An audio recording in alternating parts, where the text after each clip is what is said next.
will follow on the footsteps of Pamela Ann White, who has been hailed for her efforts at promoting relations between Banjul and Washington. Aissatou Badian Sarr, Grts. Former Gambian footballer Dudu Loum Monday afternoon met with the Vice President and Minister of Women's Affairs Aja Dr. Aissatou Sedi. Loum, who is now based in Sweden, said he is interested in the development of Gambian football and in the process wants to collaborate with the Youth and Sports Ministry in a bid to complement government in developing football in the Gambia. Mama J reports. Dudu Loum is a Gambian based in Sweden where he coaches and scouts for potential young Gambian football players. Mr. Loum, a former member of the national Scorpion team, played for the Gambia for about 10 years. He spoke to GRTS shortly after meeting with Vice President Dr. Aissatou Sedi. My purpose for this visit was to come back home and with ideas that I get from Sweden. This past year has been playing football. Currently, I'm working as a coach and scout for a football agency in Sweden. So there have been so many ideas that I get from Sweden and with my counterparts in Sweden. So we come back here to try to talk to the Gambian government and make sure that we can have some kind of what is it called again?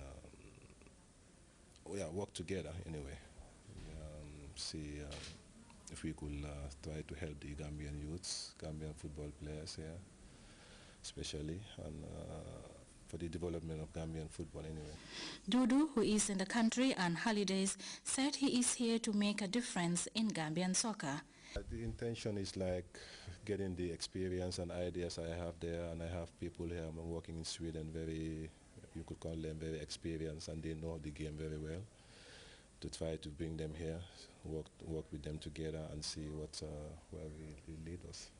It could be noted that the national football team, the Scorpions, is constrained with many challenges in terms of performance, and nurturing the young minds and talents will go a long way in developing the game. However, it is believed that Gambians should put up whatever they have in the area of football in an effort to further develop the world's #1 sports in this young footballing nation. Mama J, GRTS. After spending over a month in the Kingdom of Saudi Arabia, Gambian pilgrims numbering over 1,300 are finally home after taking part in this year's Hajj process. GRTS's Alaji Abubakar Dabo was embedded with the Hajj team, and he now reports on the details of the 2012 Holy Journey. Life in the holy cities of Mecca and Medina is an incredible experience that cannot be found anywhere, perfectly blending life and worship for pilgrims, most of whom are traveling abroad for the first time. Hajj is a sacred Islamic undertaking, and officials mandated to oversee its smooth process have not lost sight of this. We will continue to do our level best, to give our pilgrims maximum satisfaction. Although Hajj is an activity where 100% success and satisfaction cannot be guaranteed. Last year we had few problems, and this year we had fewer problems. The government in the Kingdom of Saudi Arabia, the custodian of Two Holy Mosque, they have ensured that every year they have put at the disposal of pilgrims facilities that makes their Hajj, their pilgrimage, more conducive and easier. Our expectation on the arrangements of Hajj, Alhamdulillah Rabbil Alameen, if it is 100, we think 95 is achieved. Because arrangements are houses in Medina, everything was okay, Alhamdulillah. And housing in Mecca also, everybody was housed and everybody was accommodated in hotels. In Mina, you see it yourself, everybody is happy. In Arafat also.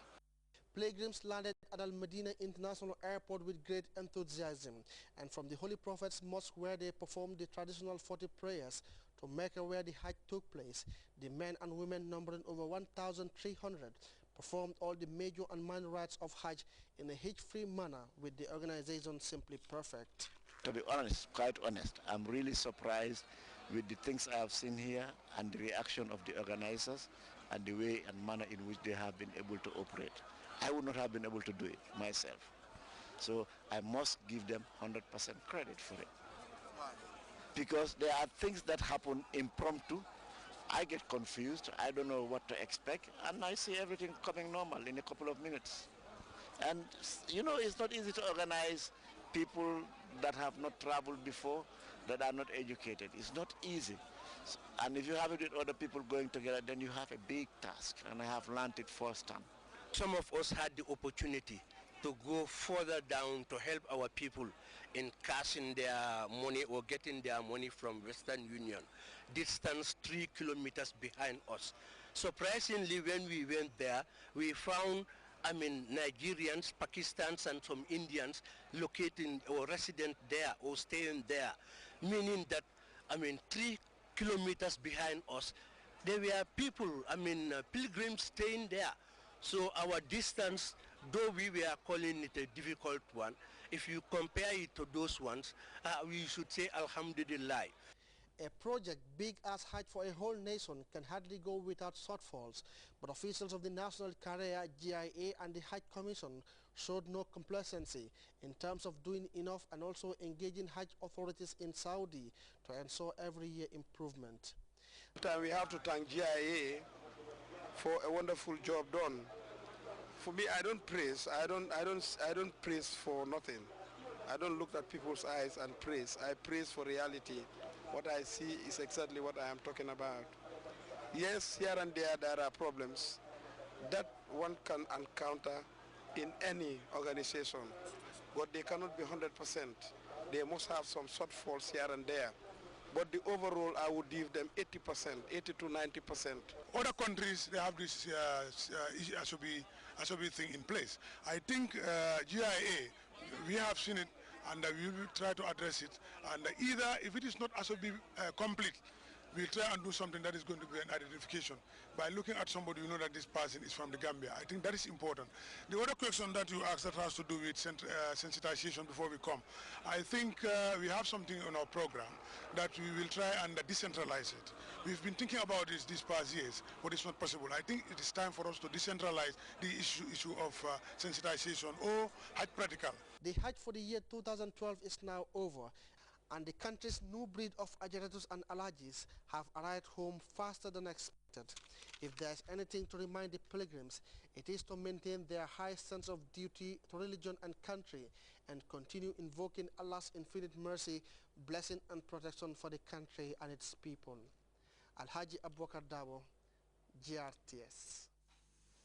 We will be back with more stories after the break.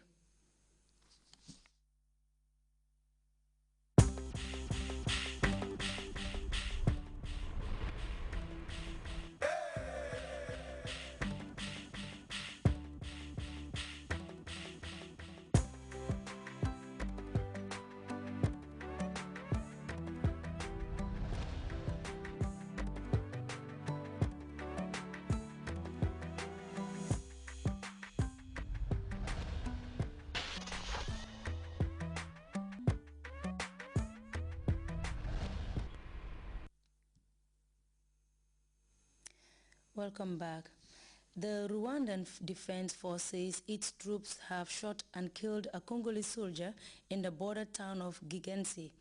Kigali has been accused of fueling the rebellion in DR Congo's North Kivu region, an accusation Kigali vehemently denies. The soldier, according to military authorities in Rwanda, was part of an elite team of Congolese reconnaissance unit that entered Rwanda illegally. We have details of that story in this report. Gisenyi is just on the Rwandan side of the border. Rwandan army officers themselves took members of the press and foreign observers to where the Congolese soldier was shot on Rwandan territory. They said he was part of a reconnaissance commando that crossed the border illegally. FARDC soldiers that were on reconnaissance shot and injured one of our soldiers that intervened. In the exchange of fire, the team of Rwanda Defense Forces managed to kill an FARDC soldier. A spokesman for the Congolese army says this is not the case. The official word is that the soldiers went across the border to buy beer. The Rwandan soldiers who caught them reportedly opened fire. A regional commission will examine the incident to determine why it happened, but Rwandan officials